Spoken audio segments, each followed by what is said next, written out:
আসসালামু আলাইকুম দর্শক। তো এই মুহূর্তে দেখতে পাচ্ছেন যে দোয়েল পাখি ৮ লঞ্চ ঢাকা থেকে মাত্র আসলো ইলশা ঘাটের উদ্দেশ্যে। তো দেখতেই পাচ্ছেন পরপর কিন্তু যাত্রী নিয়ে চলে আসলো। যদি আমি একটু লক্ষ্য করে দেখাই ভালোভাবে, এই মুহূর্তে কিন্তু ভরপুর যাত্রী রয়েছে দোয়েল পাখি ৮ লঞ্চে। তো যাত্রীদের কিন্তু বিশাল চাপ, ঢাকা থেকে কিন্তু মোটামুটি ভালো পরিমাণ যাত্রী নিয়ে আসলো। আজকে শুক্রবার,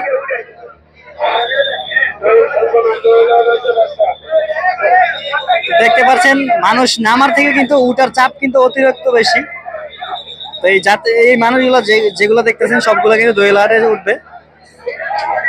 তো আজকে হচ্ছে শুক্রবার, কালকে থেকে সকল অফিস খোলা থাকবে, এর জন্য যাত্রীদের এত চাপ।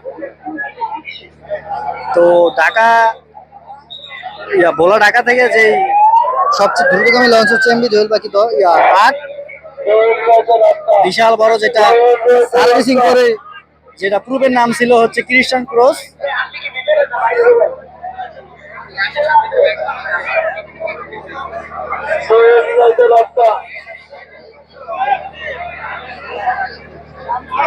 আর এমভি দোয়েল পাখির ভিতরে কিন্তু অনেকেই জানেন ইতিমধ্যে স্টারলিংক ফ্রি রয়েছে।